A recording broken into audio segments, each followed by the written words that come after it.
Detective Smith was called to investigate a burglary at the city's museum.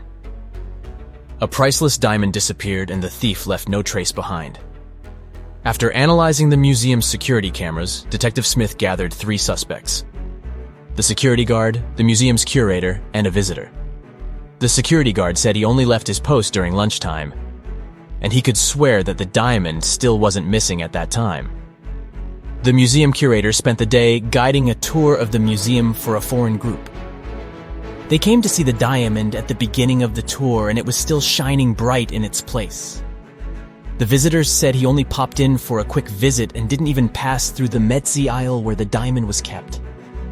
After these 3 interviews, Detective Smith found the thief. Can you tell who it was?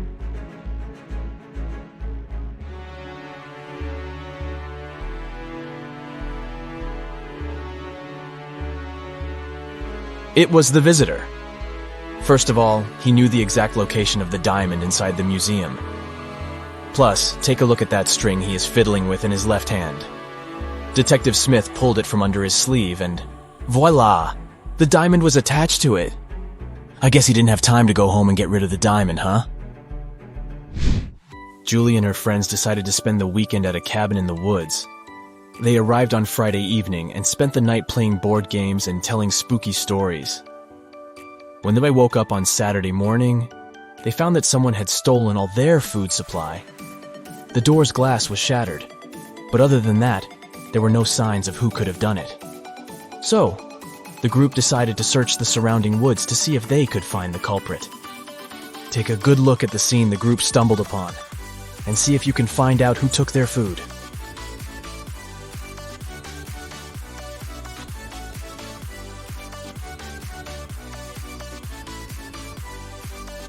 What's that at the upper left corner? Those look like bare footprints, huh? And not just one, but rather an entire family of bears. Oh, and they even left an Oreo wrapper on the ground as evidence. Yep, these grizzlies were the culprits for sure. On a snowy winter afternoon, Dr. Brown was resting in front of the fireplace. Suddenly, somebody threw a snowball at his window. The hit was so strong that the glass shattered. Dr. Brown stood up just in time to see 3 neighborhood boys running away. They were brothers with the names John Smith, Mark Smith, and Dave Smith. The next day, a paper note was left on Dr. Brown's door. There it was written, "Smith, he threw the snowball." Dr. Brown immediately knew which brother had done it. Can you figure it out too?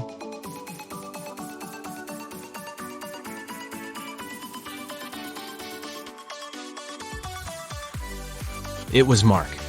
You see, the note said, "Question Mark Smith. He threw the snowball." But the boys were clever and put a bar instead to test Dr. Brown's detective abilities. A man carrying 2 bags of sand crosses Genovia's border every day on a bicycle. Every time, customs officers stop and search him to see if he's trying to smuggle anything illegal. But the officers can't find any proof that the man is a smuggler. The man laughs and crosses the border successfully, smuggling an item per trip. Can you figure out what he's smuggling?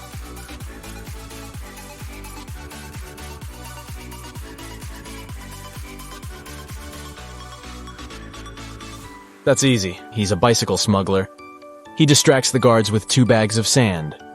But every day he is crossing the Genovian border with a new bicycle. Smart guy, huh? Mrs. Pinkface is the world's fastest robber. She works alongside the criminal mastermind Zebra Mask. But Mrs. Pinkface was recently caught and put in jail. She and her partner in crime had already set up a plan in case this happened. Zebra Mask will pass outside the prison fence and send Pinkface a signal. 45 seconds after the signal, he will turn off the electric fence, giving her a few seconds to make her prison break. The thing is, Pinkface doesn't have a clock. She only has a lighter and 2 fuses. The fuses are flammable, and she knows they both burn for precisely 1 minute. They won't burn evenly, so if she cuts them in half, one side might burn for 40 seconds, while the other burns for 20 seconds. How can Pinkface use the fuses to time exactly 45 seconds and make her unique prison break?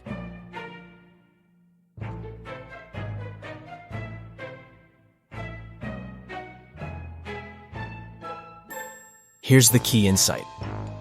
If Pinkface lights the same fuse on both ends simultaneously, it will burn out in precisely 30 seconds.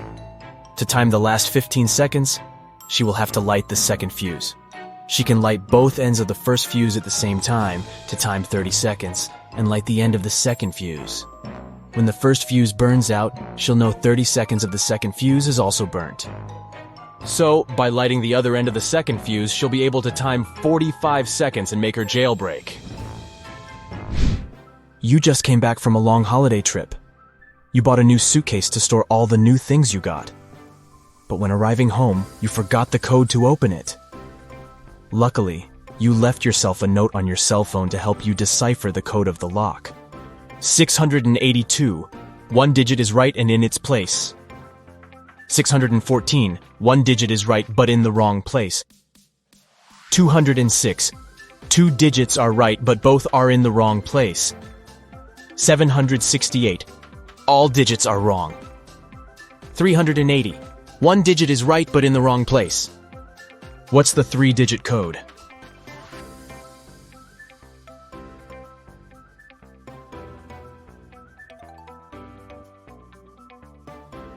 (042). Friday morning started busy in Somerville. The police station got a call saying that a woman had just robbed a bank and was seen entering Sunset Elementary School.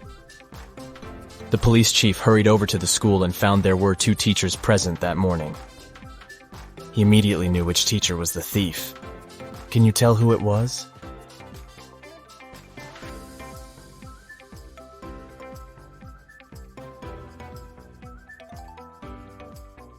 Take a look at the second teacher's long-sleeve shirt. It has a little bit of cash peeking out of it. She's most certainly the thief. The Apex 18 space station called NASA's headquarters to report a crime. On a recent mission, astronauts recovered a valuable piece of evidence that could prove there was life on Mars. Andy, the mission chief, said he put the piece of rock inside a safe located in the storage room. The next morning, he went to the storage room to put on his astronaut suit and noticed that the safe was open. And oh no, the rock was missing. NASA conducted an online investigation to find out who the thief was. Paula said she wasn't feeling well the day before, so she spent the day in her room. James said he spent the previous day fixing a broken solar panel outside the spaceship and didn't see anything. Rebecca spent the previous 24 hours talking to NASA's Space Center to resolve a problem. Can you tell who is lying?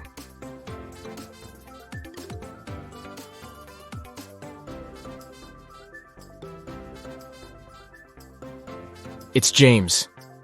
If he went outside to check on solar panels, he first needed to go into the storage room to put on his spacesuit.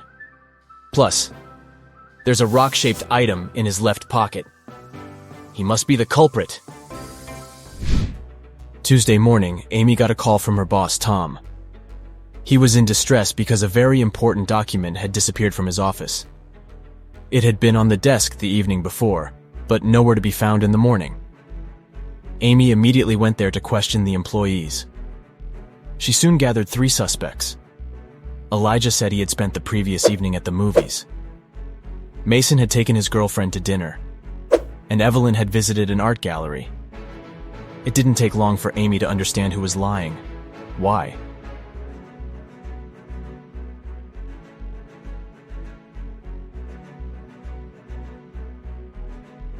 It was Elijah. Take a close look at his ticket. The date is for Sunday and not the night before. This means he's probably the one lying. Peter was lost in the woods when he encountered an evil magician. The magician cast a spell on him that transported Peter to an empty room inside a huge tower. To make things worse, the evil sorcerer put the tower on fire.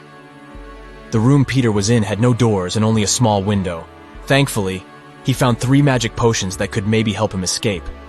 If he drank the first potion, he would get incredible physical strength. If he chose the second potion, he could summon any animal he wanted to help him. And if he drank the last potion, he would turn into a vampire. Which potion should Peter choose?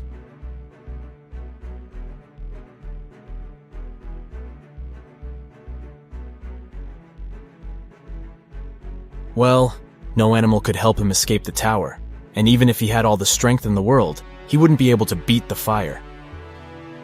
But if he turned into a vampire, then he could transform into a bat and fly away through the little window.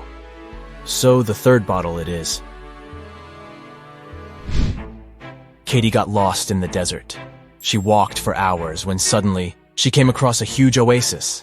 But to reach the main waterfall, where she could drink some water, she had to cross a bridge. There were 3 bridges leading to the same place. The first bridge was far from the ground, and its rope looked like it could rip at any second. The second bridge had some hungry-looking alligators crawling on it. The last bridge stood above a lake full of poisonous water plants. Which bridge should she choose?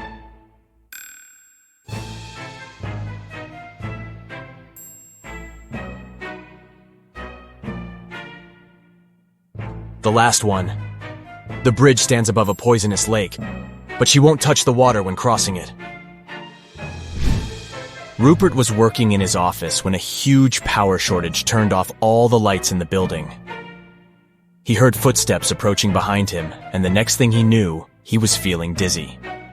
Rupert passed out and woke up in a tiny room that had nothing other than a metallic door. He tried to open the door, but it was locked. He noticed that beside the door, there was a little device where a red sign appeared, asking for a password. Below the device, there was a piece of paper with the following hint: 1, 2, 3, 4, 5, 6, 7, 8. Rupert read the note aloud several times before he finally figured out what the password was. Can you guess what password he typed into the device?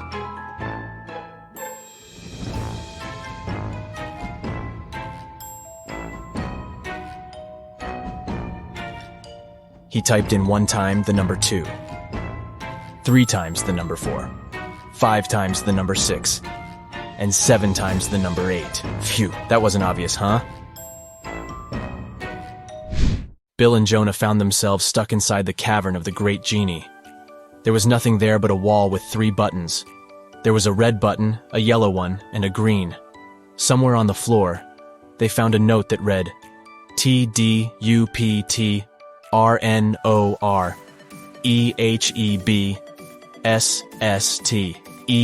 They clicked one of the buttons and managed to open a hidden door on the wall.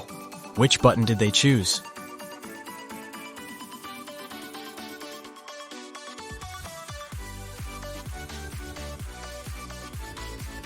The red button. They unscrambled the words on the note and discovered it read, "Press the red button." Miss Taylor is the owner of a boutique that produces and sells expensive ceramics. On a Friday, when the working week was almost finished, she went to deposit the day's money inside the safe and was shocked to find out it was all gone. Someone had stolen it. Miss Taylor suspected it should have been one of her workers. She asked each one of them what they had been doing that day. Sloan, a sales manager, said she had been prospecting for new clients. Jake, the potter, said he always made 1 cup a day, and he showed all the cups he had done that week. Lily, the designer, said she had been working, but she also admitted she hadn't been really productive that day because of some family issues. Who lied?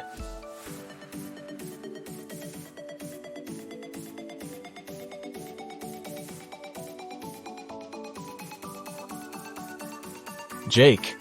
There are 5 working days in a regular week. The man said he made 1 mug a day, but he only showed 4 mugs. It means he missed 1 day of work. Probably the day he used to steal Miss Taylor's money. That's it for today. So hey, if you pacified your curiosity, then give the video a like and share it with your friends. Or if you want more, just click on these videos and stay on the bright side.